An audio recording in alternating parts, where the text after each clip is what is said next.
Cek ya Mbak dari HP ku ini enggak.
Halo, Assalamualaikum teman-teman semua.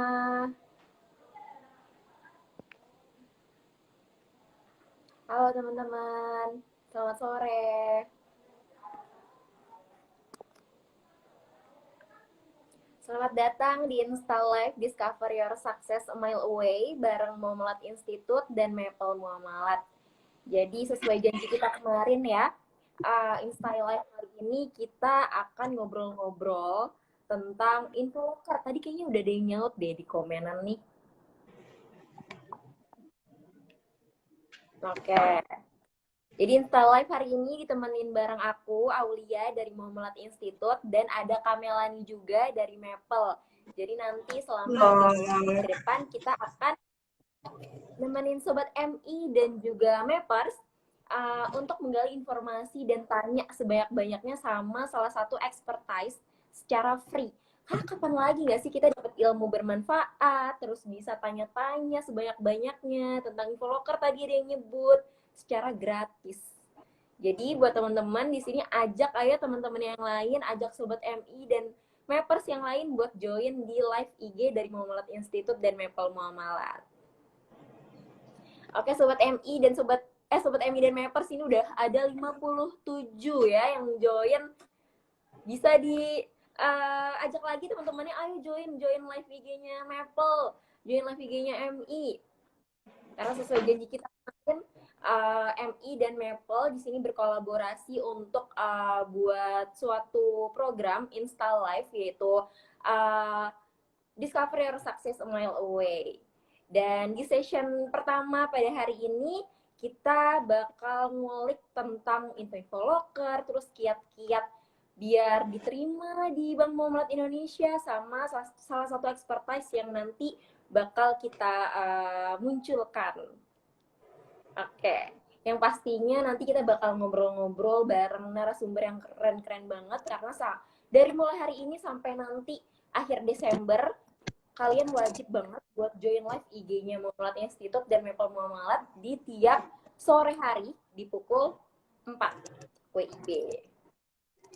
Dengan tema Sneak Peek to be Remarkable Candidate, kita akan mengulik seputar kiat-kiat lolos tahapan recruitment atau sekedar kalau kalian mau tanya-tanya kabar aplikasi lamaran kalian tuh di Bank Muamalat sampai mana sih, bareng sama Head of Talent Acquisition-nya Bank Muamalat Indonesia, yaitu nanti ada Mbak Lestari Febriana. Mungkin sebelum mengundang narasumber atau guest kita pada hari ini, aku juga mau ingetin Sobat MI sama Mappers yang udah join, buat jangan lupa ajak Sobat MI dan Mappers lainnya untuk meramaikan live pada sore hari ini. Caranya mudah banget. Kalian lihat gak sih, kamu perlu klik tombol share di bagian bawah, tepatnya ada di samping question box. Jadi kalian nanti bisa share ke keluarga, ke teman, ke kerabat gitu ya, terkait informasi live IG ini. Jadi aku kasih waktu 5-10 detik deh buat kalian share live IG ini. Caranya gimana? Yang tadi aku bilang, di samping question box itu ada tombol, kalian tinggal klik terus share ke teman-teman kalian, ke keluarga kalian. Oke, aku kasih waktu 5-10 detik buat kalian share. Karena aku mau nunggu 50 peserta ke atas kali ya buat join biar kita bisa langsung invite Mbak Lestari Febriananya. Oke, buat teman-teman yang udah join, terima kasih atas kesediaannya. Dan terima kasih juga buat teman-teman yang udah share live ini ke Sobat MI dan Mappers lainnya. Oh iya, sekedar informasi, jadi selama live berlangsung ini nanti akan ada giveaway untuk 5 audiens yang paling aktif bertanya.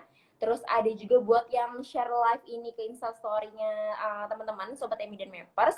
Dan juga ada yang paling aktif, jadi nanti ada total 5 audiens yang dapat giveaway dari Muamalat Institute dan Maple Muamalat. Caranya gimana sih Kak? Gampang banget, syaratnya itu cuman tanya sebanyak-banyaknya nanti pas ada di sesi Q&A, terus bisa share kegiatan Insta Live ini di Instastory kalian. Jangan lupa tag Instagramnya Muamalat Institute dan Maple Muamalat, jadi kayak kalian screenshot aja nih, abis itu kalian tag Instagramnya MI sama Instagramnya Maple, dan yang paling penting jangan lupa buat follow Instagramnya MI Muamalat Institute di @muamalat_institute dan Maple di @maple.muamalat. Oke, mungkin nggak perlu panjang kali lebar nih karena kita udah ada Kak Melani dari Maple. Halo Kak Melani. Halo, mungkin Kak Melani suaranya di aku nggak ada nih. Di teman-teman ada apa enggak ya? Halo, Assalamualaikum semuanya. Terima kasih Aulia atas kesempatannya. Halo Kak Melani. Mungkin biar teman-teman di sini nggak penasaran nggak lama-lama, mungkin langsung aja Kak ya. Langsung kita invite aja kali yuk narasumber kita, ada Mbak Lestari Febriana.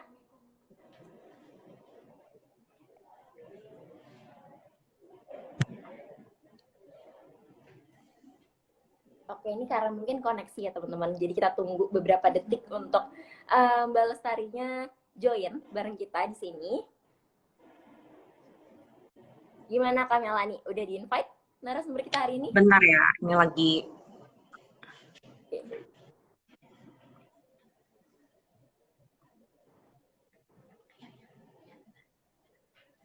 FYI ya teman-teman, Kak Melani ini salah satu kandidat yang udah lolos di Bank Muamalat Indonesia nih.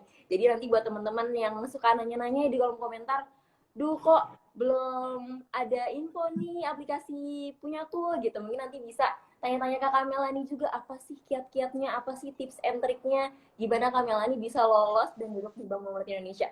Oke, di sini udah ada Mbak Tari. Halo Mbak Tari, Assalamualaikum. Halo, waalaikumsalam. Apa kabar Mbak Tari? Baik, baik, alhamdulillah baik. Suara saya terdengar jelas, Mbak Aulia? Jelas, jelas Mbak Tari. Terdengar, mantap. Mungkin di session kita yang pertama ini aku serahkan ke Kak Melani dan Mbak Tari untuk ngobrol-ngobrol bareng Sobat MI dan Mappers di rumah. Silakan. Oke, Baik. thank you.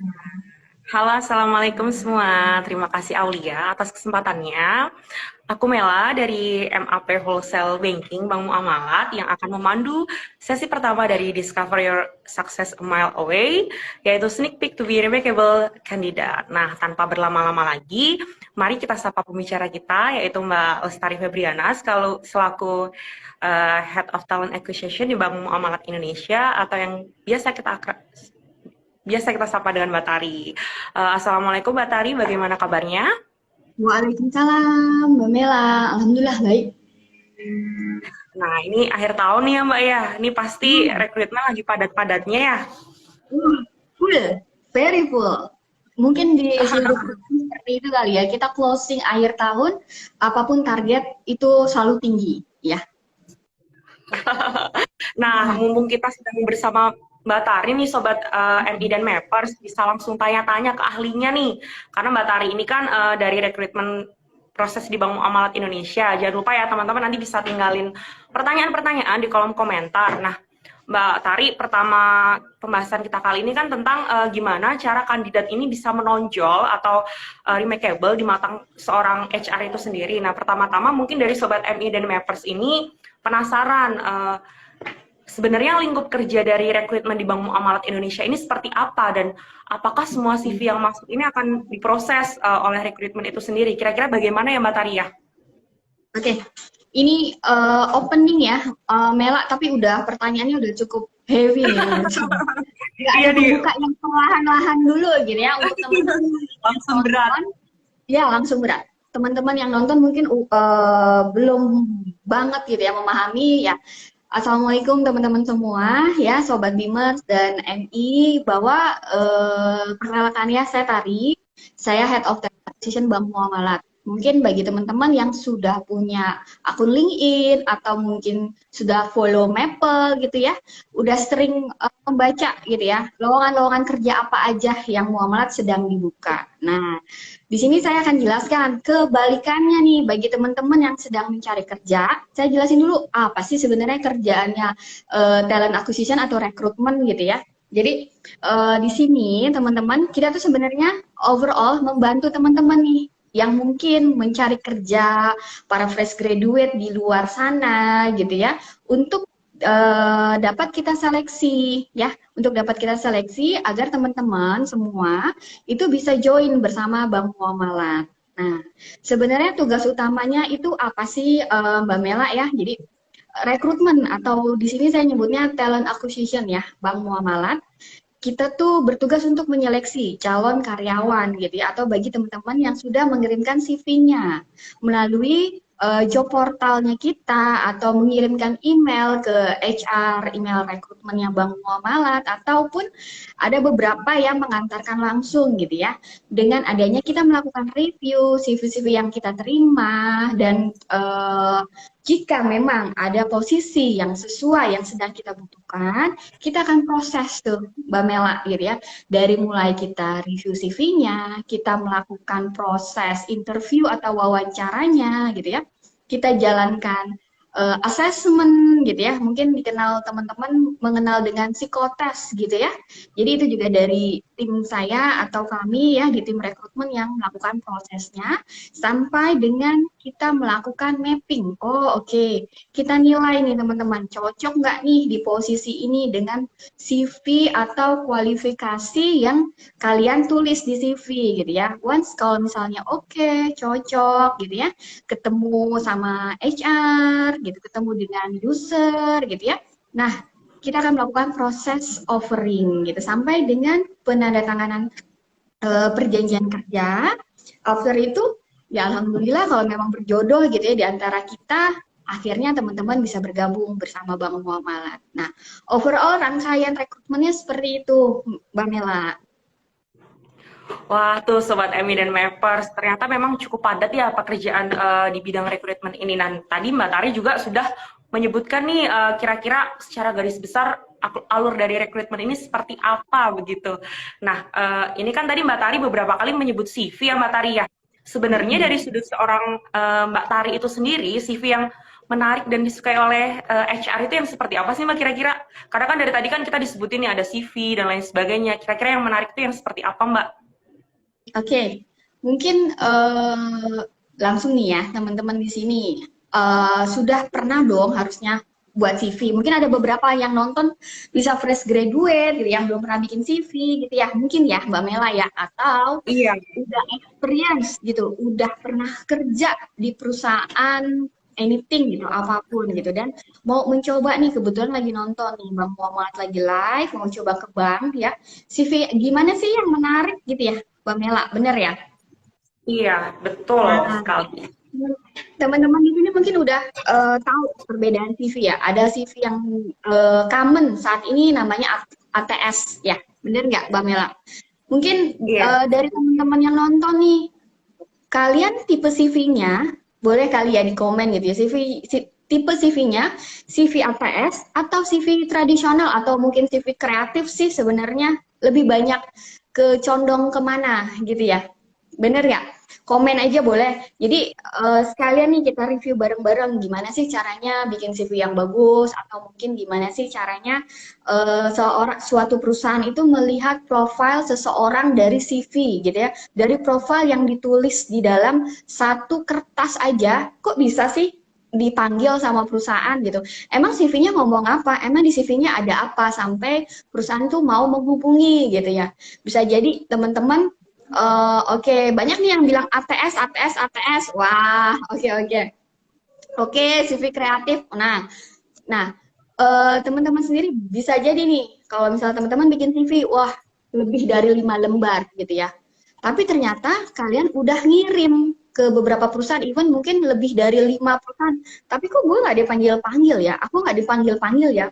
Terus salahku di mana gitu? Bisa jadi ada yang memang bikin CV hanya selembar, tapi langsung dipanggil gitu ya, bener nggak? Nah, terus salahnya di mana, benernya di mana? Nah, itu banyak hal gitu ya yang mempengaruhi seseorang mungkin lebih disukai gitu ya CV-nya, lebih bisa dibaca profilnya oleh suatu perusahaan gitu. Kenapa sih CV itu penting, Mela? Ayo, Mbak Mela bisa jawab nggak? Atau Mbak Aulia, kenapa sih CV itu penting gitu? Boleh Ya, loh, kalau karena CV teman-teman kan mau. benar-benar. Silakan. Jadi kan kalau misal kita daftar kerja nih teman-teman, kan memang perusahaan ini belum tahu kan kita itu seperti apa. Nah, CV ini menurut saya yang paling menggambarkan kita itu seperti apa tanpa perusahaan ini belum mengenal kita. Jadi paling tidak teman-teman ini bisa menggambarkan diri teman-teman baik dari kelebihannya maupun apa yang teman-teman miliki itu dari CV. Jadi yang pertama kali perusahaan lihat kan CV ya teman-teman. Teman-teman belum bisa nih memperlihatkan teman-teman secara langsung. Jadi CV itu penting bagi gimana cara perusahaan ini menilai kita dari tahap awal tuh seperti apa gitu sih kira-kira kalau dari saya. Ya, benar, Mbak Mela. Setuju sama Mbak Mela masukannya. Nah, jadi teman-teman, tadi ada yang udah bilang ya, wah CV saya ATS, CV saya kreatif, nggak ada yang salah dua-duanya gitu ya. Tapi itu tergantung nih, tergantung dengan dari apa aja sampai teman-teman itu bisa lebih disukai gitu ya dibanding ratusan orang yang mungkin melamar di posisi yang sama ke satu perusahaan. Padahal sebenarnya gini, teman-teman CV itu sangat penting. Kenapa? Karena dia adalah yang menggambarkan pembuka gitu ya, rezekinya teman-teman gitu kan. Rezekinya teman-teman pembuka untuk sampai bertemu gitu ya dengan HR-nya atau sampai dengan di telepon aja dulu. Itu tuh udah 50% jalannya teman-teman tuh terbuka gitu. Nah, sebenarnya itu tergantung. Yang pertama, teman-teman bisa mengirimkan dengan bentuk ATS atau bisa mengirimkan dalam bentuk CV kreatif, itu nggak ada salah dan nggak ada benarnya juga. Cuman ada satu hal atau beberapa kemungkinan yang teman-teman harus aware dulu nih. Saya lebih ngirim CV-nya yang seperti apa? Yang ya, posisi yang teman-teman mau lamar gitu. Misalnya, teman-teman mau melamar untuk posisi konten kreator, misalnya videografi gitu ya, atau admin medsos gitu ya ya. Saya lebih menyarankan teman-teman untuk mengirimkan atau membuat CV kreatif gitu dibanding ATS. Jadi kalau ATS tuh nggak kebaca nih kamu kreatif atau enggak. Nah, padahal skill utamanya adalah si orang-orang yang butuh dengan kearifan kreatifnya gitu ya. Di samping teman-teman juga melampirkan portofolionya teman-teman. Misalnya teman-teman bisa membuat video yang bagus gitu, bisa merancang suatu apa namanya, misalnya bisa apa bikin konten bagus atau bikin teaser dengan baik kayak gitu-gitu lah yang udah pernah diposting di media sosial ini, media sosial sana. Nah, kalau kalian bentuk dalam ATS itu nggak kelihatan dan nggak kebaca gitu loh. Dan kalau teman-teman gitu ya mau mengirimkan CV atau melamar untuk posisinya semacam misalnya manajemen trainee gitu ya, ODP gitu ya, Officer Development Program, atau mungkin mau melamar untuk skill atau keahlian khusus di suatu perusahaan tersebut. Nah, untuk mempersingkat atau memperjelas para HR untuk membaca satu CV gitu ya, itu memang ada baiknya teman-teman itu membuat CV dalam bentuk ATS karena ada keunggulan dari si CV ATS itu ya.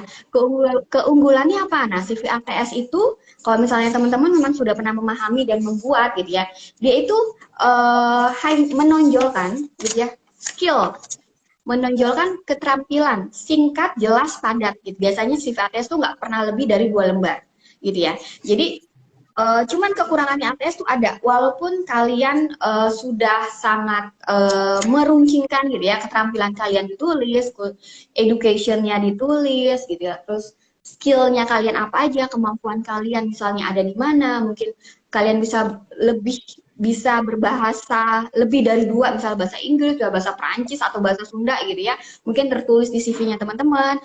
Terus apa namanya, keahliannya teman-teman dalam menggunakan Microsoft Office atau Excel atau PowerPoint, kalian bisa nilai gitu ya. Kalian bisa menilai diri kalian sendiri dan tulis di CV kalian, gitu akan lebih jelas terbaca ketika kalian membuat dalam CV ATS gitu ya. Cuman ada kekurangannya. Kadang-kadang kalau yang saya lihat nih, yang CV-CV yang saya terima, teman-teman udah canggih banget nih, gitu ya, CV yang dikirim.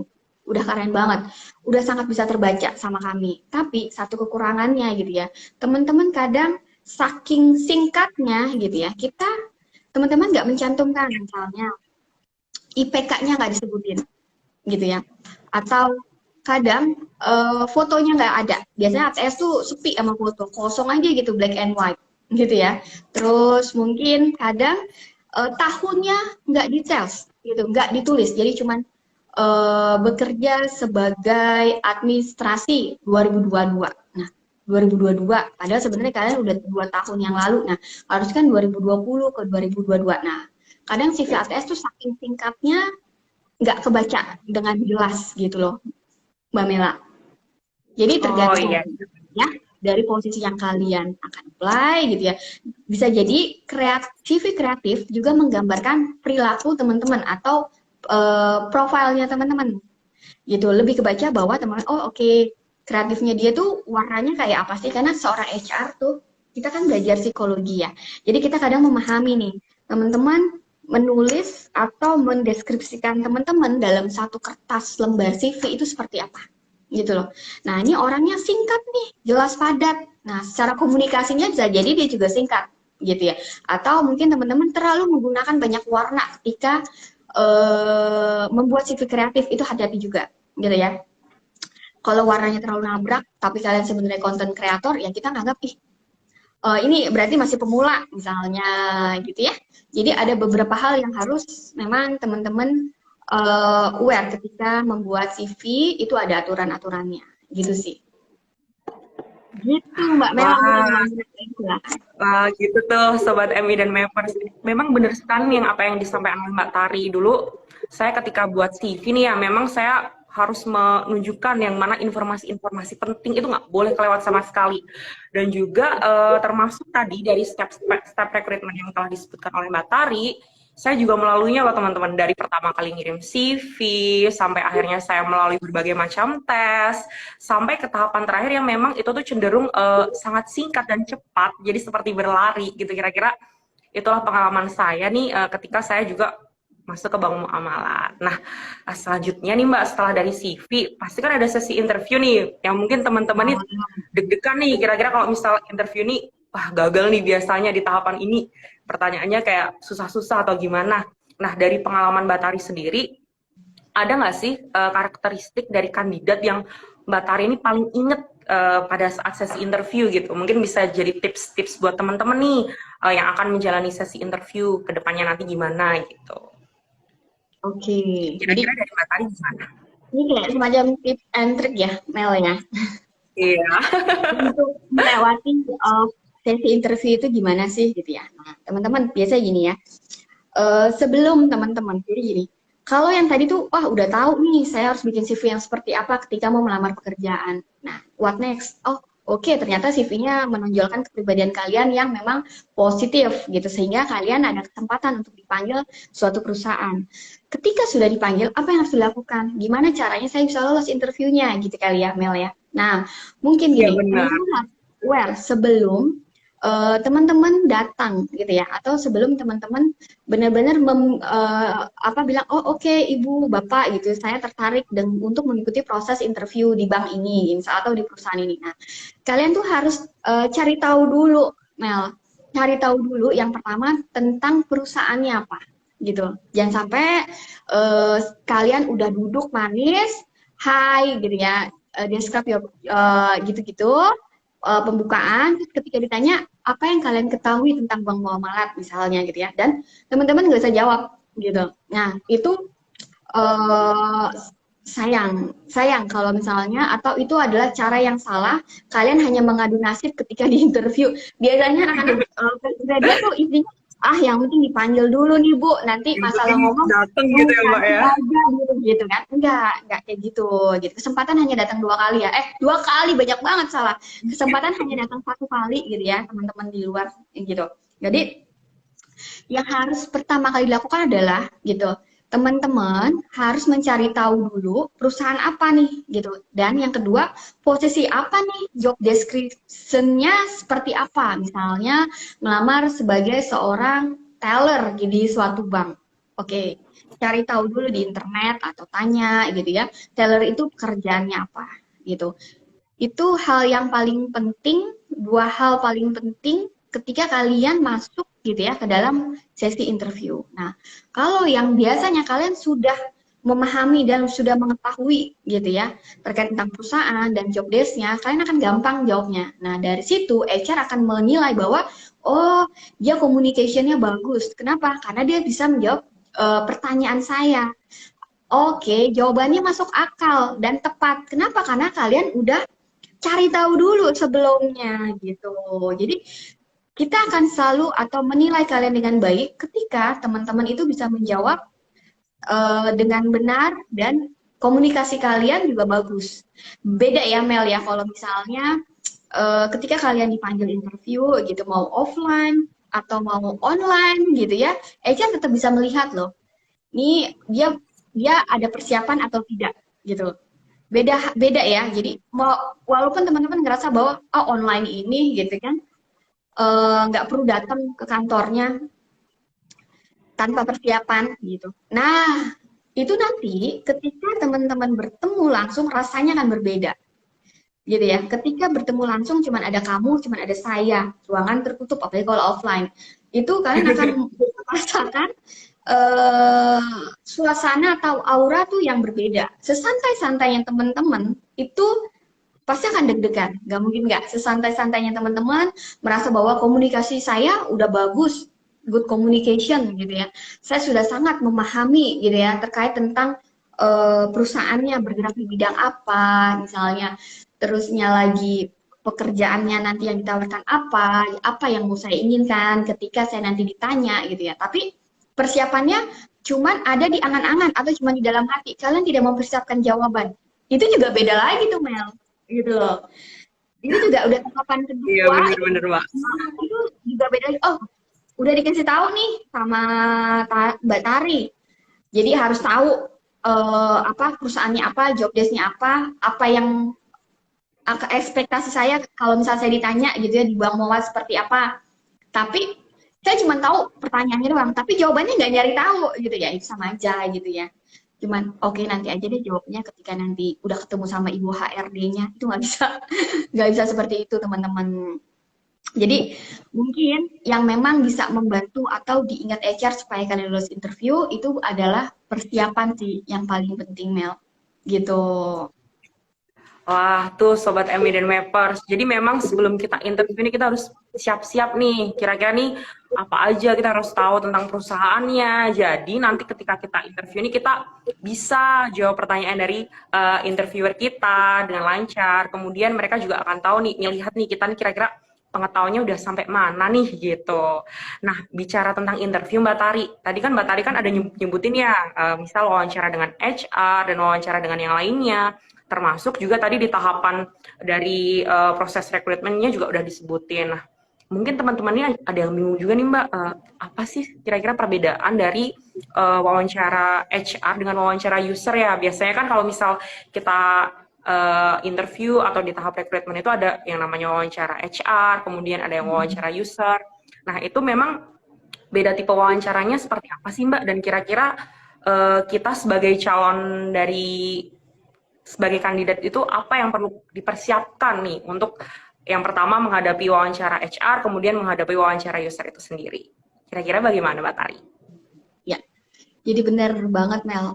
Kalau kita sedang dalam proses seleksi suatu perusahaan, gitu ya, biasanya memang menjalani beberapa tahapan interview. Jadi jangan pernah menganggap bahwa ketika saya dipanggil interview oleh suatu perusahaan itu cuma sekali interview, nggak ada model zaman sekarang, gitu ya.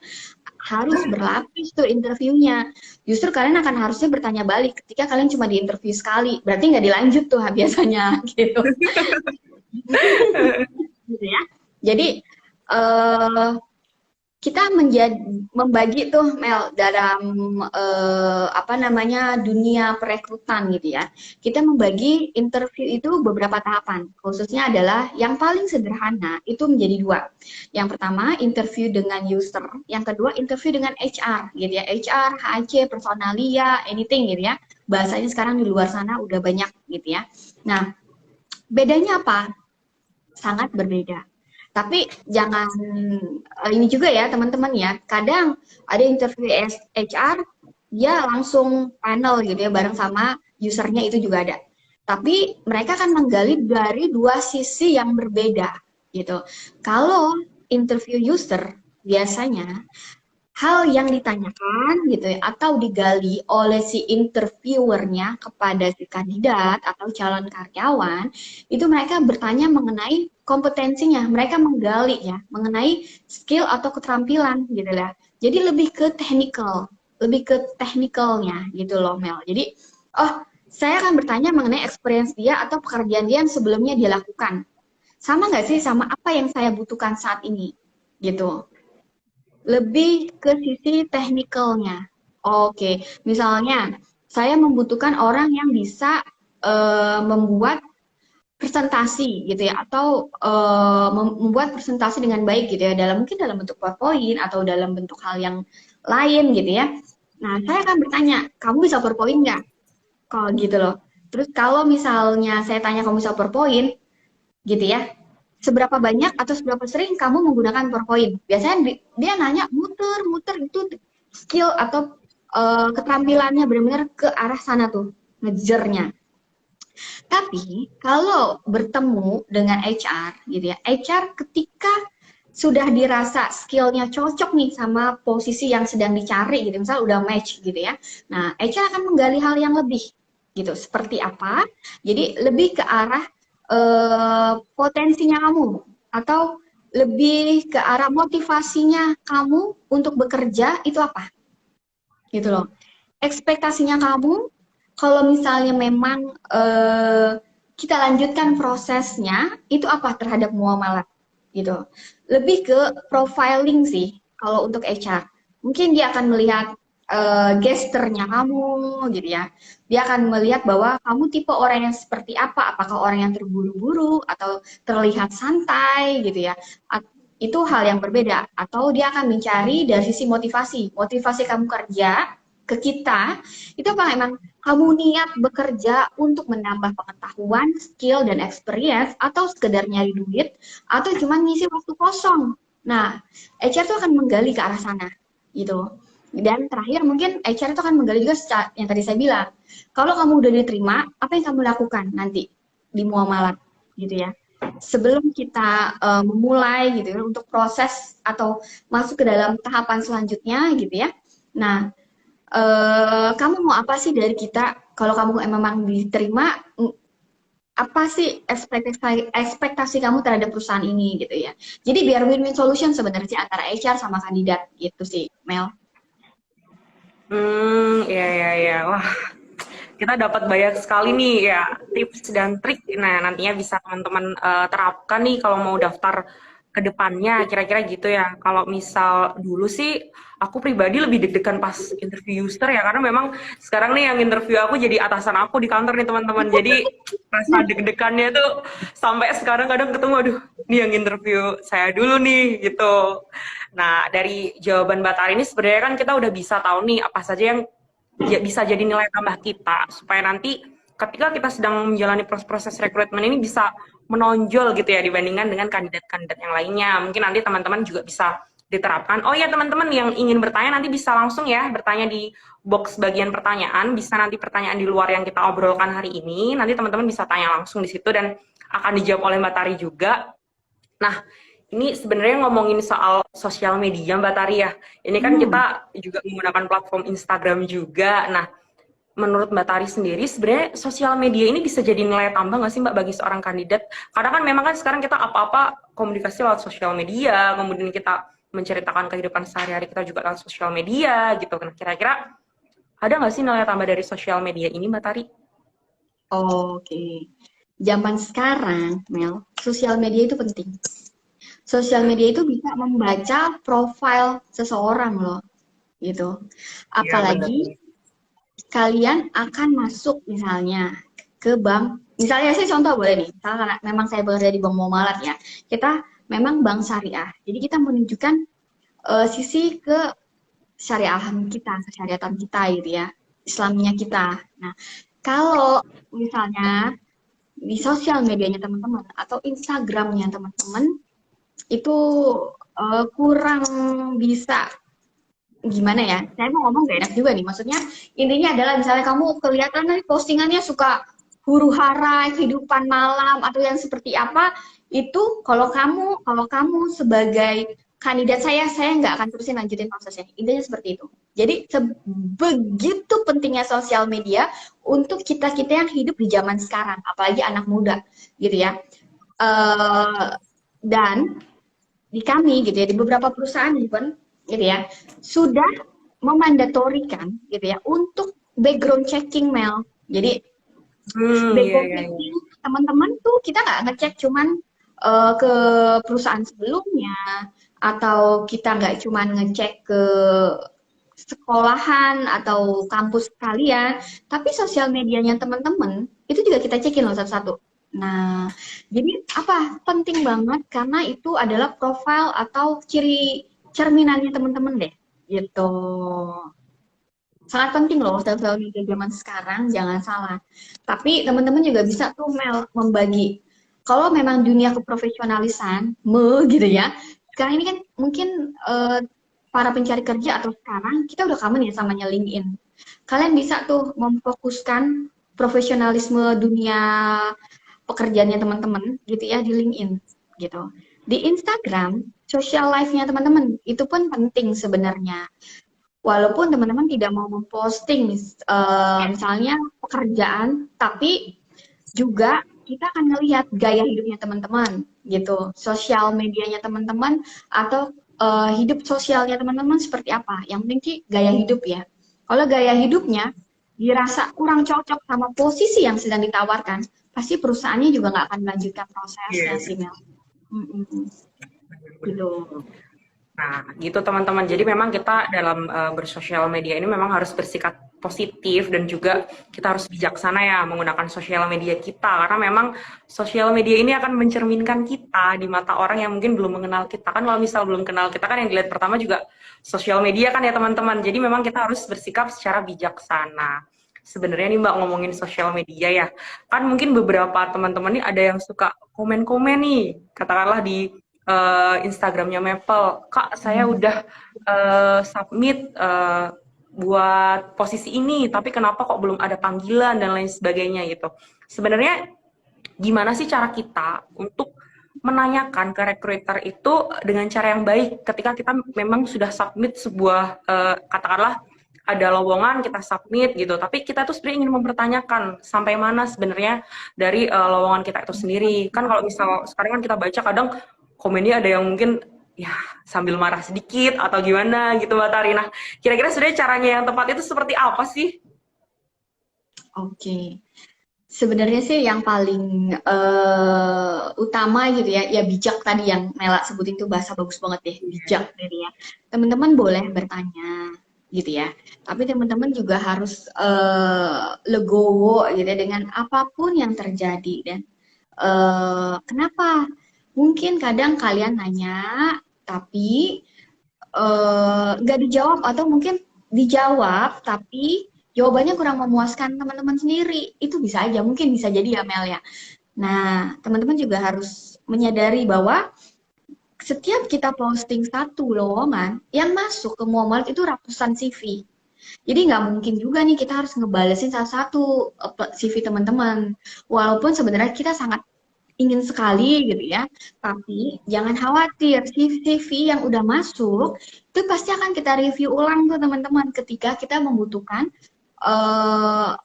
membutuhkan orang lagi atau membutuhkan lowongan lagi posisi kosong itu pasti akan kita review kembali. Nah, bagi teman-teman yang ngerasa loh kayaknya belum puas sih jawabannya karena saya dipanggil aja belum. Nah, ada baiknya juga karena kan udah ikutan live nih gitu ya.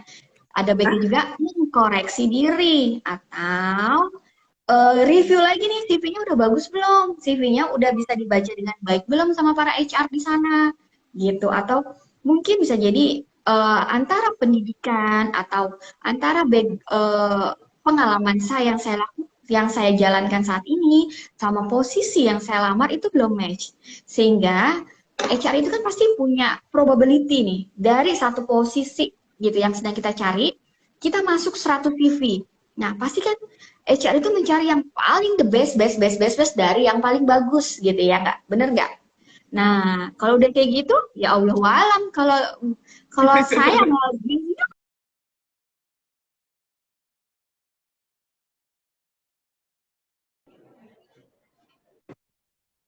kalau misalnya teman-teman dulu logowo, rezekinya akan kebuka. Dan introspeksi juga nih, CV-nya udah oke belum? CV-nya ada yang perlu direview nggak? Ada yang perlu ditambah nggak? Mungkin kalian gitu ya, atau mungkin kalian juga bisa memperbaiki atau menambah informasi tambahan yang ada di CV gitu. Atau kalian lebih matchingin lagi nih dari background saya, mulai dari background pendidikan, dari background pengalaman, dengan apa yang saya apply gitu ya, apa yang saya lakukan itu udah sampai berapa persen nih gitu. Kalau kalian ngerasa udah confidence, pede banget, oh ngirim CV tuh nggak cuma sekali loh, bener gak? Mela mungkin Iya. Mela Aulia gitu ya, ketika fresh graduate baru-baru awal kan, kalau sekarang ini udah kerja udah profesional loh ya gitu kan, awal-awal baru lulus gitu ya, atau even di saat mengenang masa lalu nih, pasti kan nggak cuma sekali ngirim CV ya nggak? Iya bisa Berkali-kali, Mbak. dong. Nah, bener kan? Nah tapi buktinya apa? Alhamdulillah Iya, dong sekarang udah jadi bagian dari Muamalat, bagian dari Muamalat Institute yang memang benar-benar alhamdulillah. ini adalah tujuan teman-teman gitu kan. Nah, who knows, siapa tahu kita nggak tahu rezeki di mana. Benar ya? Wah, tuh Sobat MI dan Mappers, bener-bener ya, tadi dari Mbak Tari sendiri udah ngasih kita, mulai dari rekrutmen prosesnya seperti apa, kemudian tipsnya kayak gimana, kemudian kita harus persiapan, terus dari interview user dan interview HR seperti apa, bahkan dari gimana kita harus bijak dalam bersosial media. Nah, alhamdulillah nih setelah aku dan Mbak Tari ngobrol-ngobrol, mungkin selanjutnya bisa kita lanjutkan nih ke menjawab pertanyaan dari teman-teman yang udah banyak banget nih kayak pertanyaan nih. Wah, semangat sekali kayak teman-teman. Oh ya teman-teman, maaf ya mungkin koneksinya tadi sedikit terganggu, tapi nggak apa-apa, nggak akan mempengaruhi semangat kita pada sore hari ini. Mungkin langsung aja Mbak Aulia ada pertanyaan mungkin dari teman-teman semuanya. Ini di question section ini udah banyak dan tadi ditambah sama ada yang di komentar. Tapi karena di komentar kan tenggelam sama teman-teman yang masuk, jadi aku bakal pilih pertanyaan yang paling bisa mencakup keseluruhan pertanyaan teman-teman ya. Ini ada dari Elmalit 77. Kalau di dalam CV kita tuh belum punya pengalaman organisasi atau belum punya pengalaman kerja, apakah rawan ditolak, dan sebaiknya CV yang seperti itu diisi dengan apa begitu Mbak Tari? Mungkin boleh dijawab Mbak Tari. Ini pertanyaan yang El Malit 77 ya? Bener ya? Iya, betul Mbak Tari. Oke. Oke. Nggak juga sih sebenarnya. Kenapa? Don't worry nih, El Malit 77. Kenapa? Karena banyak sekali posisi yang memang membutuhkan teman-teman fresh graduate. Kita membuka kok, even di Muamalat aja, banyak posisi yang memang kita open untuk fresh graduate. Apalagi di luar sana. gitu. Mungkin saat ini memang Elmalit belum yang tadi saya bilang nih, belum waktunya. Tapi kalau sering-sering kirim-kirim, siapa tahu rezeki terbuka. Ya nggak? Nih contohnya Mela nih. Mela ini luar biasa nih. Manajemen, salah satu manajemen trainee saya nih. Ya nggak Mela? Bener dong. Mela Iya, CV-nya bener-bener fresh betul. graduate. Ya, CV-nya Iya, fresh graduate. Belum ada pengalaman. Tapi ternyata buktinya bisa. Nah, satu hal yang membuka rezekinya teman-teman untuk bisa bergabung di suatu perusahaan adalah bikin CV yang bagus, intinya dipanggil aja dulu. Teman-teman kan udah bisa nih belajar menjawab pertanyaan misalnya, udah bisa belajar di depan cermin ketika saya di interview saya harus seperti apa, dari mulai gesturnya gitu ya, dari senyumnya teman-teman gitu ya mungkin, atau dari skillnya teman-teman dalam berkomunikasi, dari pengetahuannya teman-teman dalam memahami suatu posisi job description-nya apa yang mau teman-teman lamar, atau dari segi seberapa tahu sih teman-teman mengenai perusahaan tersebut. Nah, kalau nggak punya organisasi atau tidak punya pengalaman kerja, kalian harus switch. Hal apa dari diri saya yang paling menonjol, yang bisa saya jual? Misalnya, nggak punya pengalaman organisasi, nggak punya experience, bukan nggak punya, belum ya, karena masih benar-benar lulus.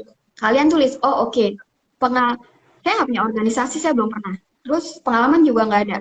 Tapi IPK saya tinggi.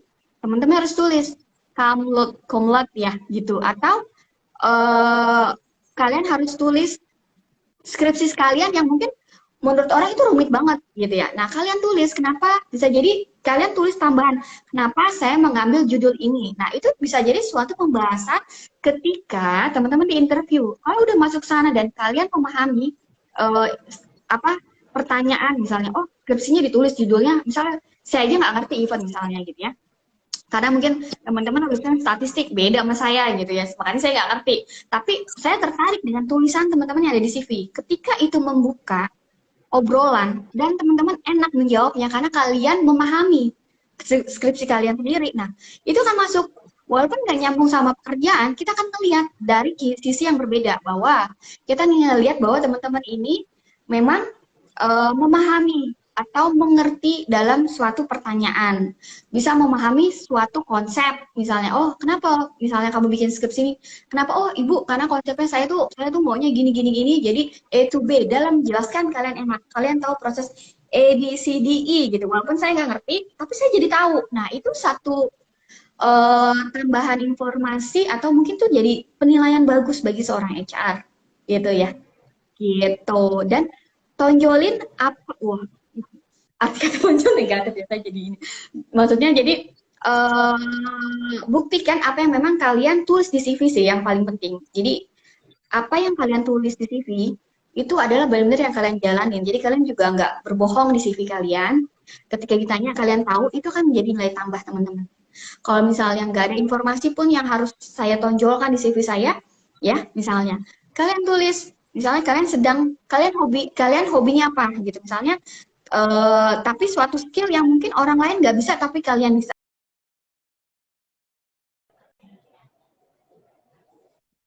Gitu ya. Sinyal saya bagus kan? Oke. Itu nggak apa-apa ditulis. Gitu. Misalnya juara satu, the best apa debat misalnya dalam berbahasa Inggris, atau mungkin juara pertama dalam melakukan presentasi apa gitu ya, mengikuti seminar walaupun sebenarnya nggak nyambung gitu, ditulis aja tapi kalian memahami isinya gitu. Gitu Mel, gitu Nah, Mbak Oli. iya baik. Iya baik Mbak Aulia, ada pertanyaan lagi kira-kira? Oke. Tadi udah terjawab ya buat Emily 77. Semoga apa yang dijelaskan oleh Mbak Tari bisa menjawab pertanyaannya, karena nggak selalu melulu itu harus pekerjaan atau organisasi ya Mbak yang ada di CV. Bahkan skripsi pun aja itu bisa jadi bahan apa yang ada di CV untuk melamar pekerjaan ya Mbak Tari. Oke, kita lanjut ke pertanyaan yang terakhir. Dari Icung Wezakid U.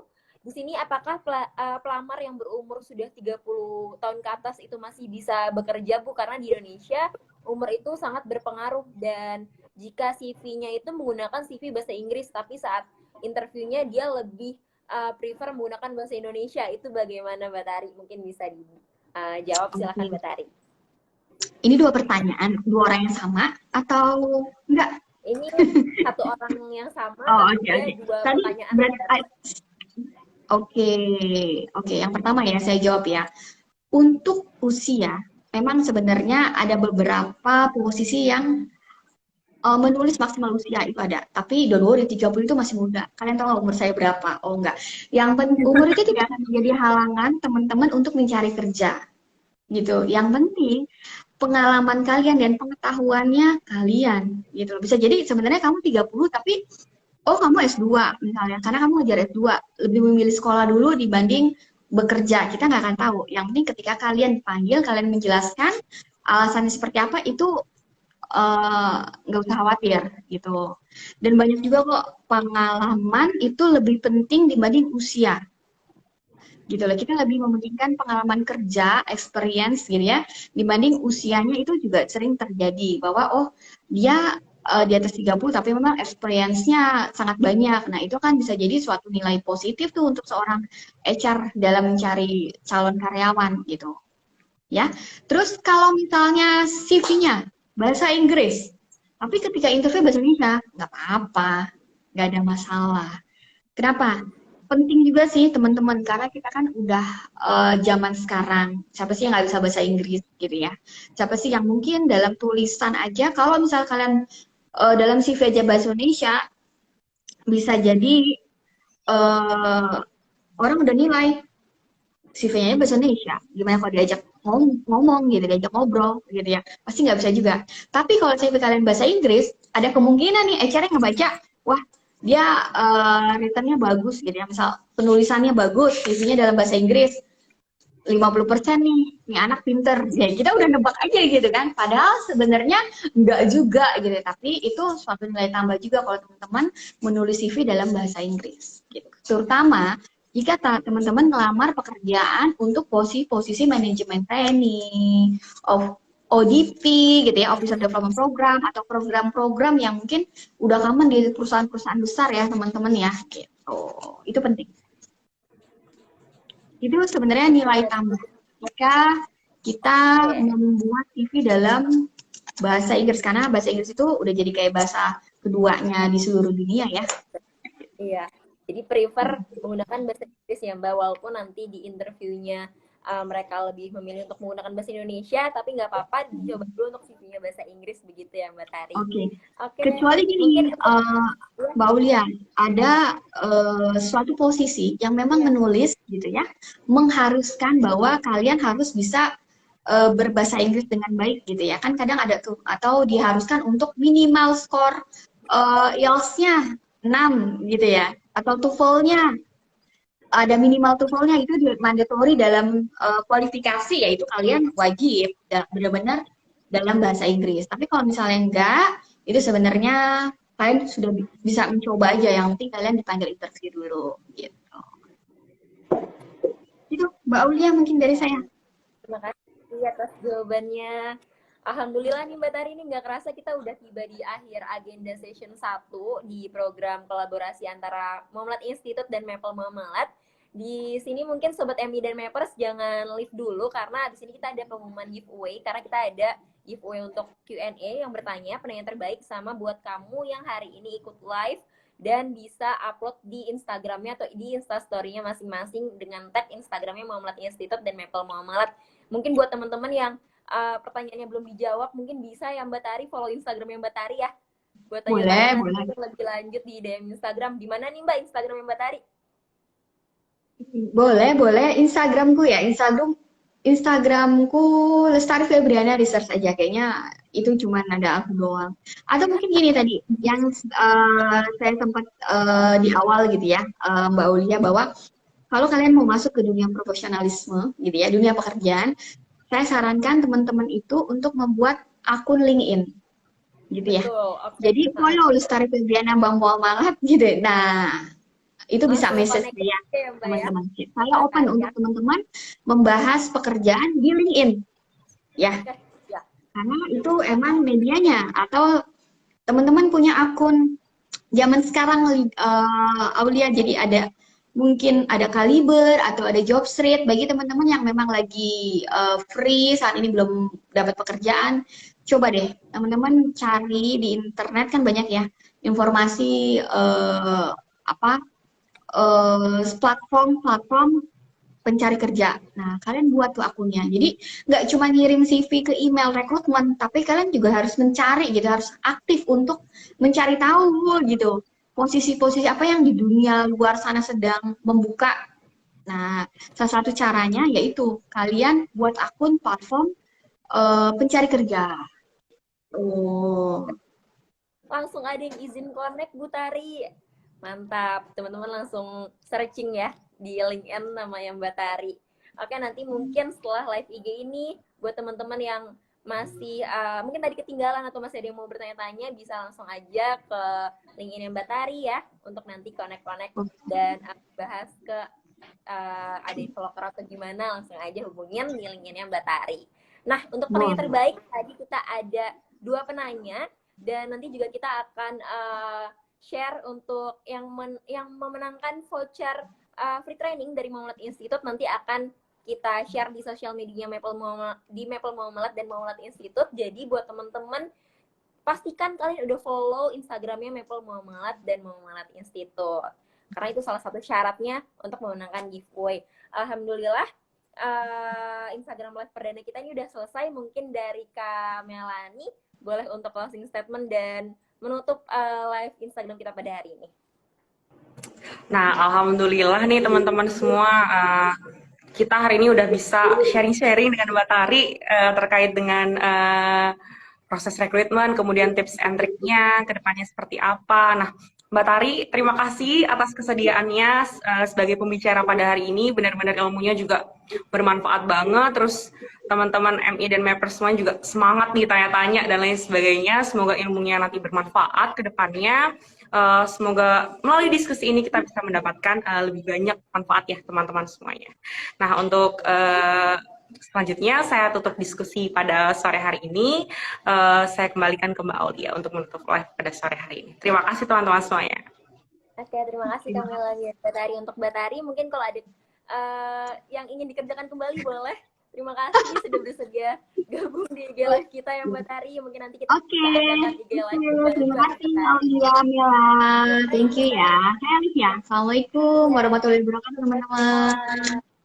Untuk teman-teman yang masih di live Instagram Maple dan Muamalat, jangan leave dulu karena kita mau kasih informasi, karena di setiap minggunya ada 2 kali Instagram live.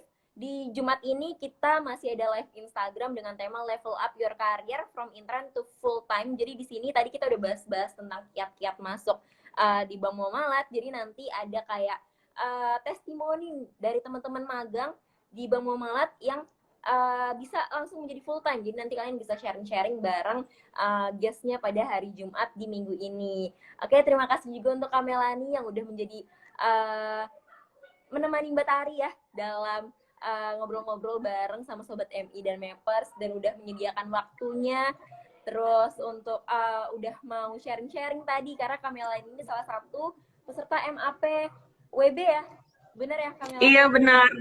Nanti teman-teman yang mau masuk ke Muamalat bisa tanya-tanya ke saya juga ya. Nanti bisa diskusi lah kira-kira tips and triknya seperti apa gitu. Bisa menghubungi saya langsung teman-teman.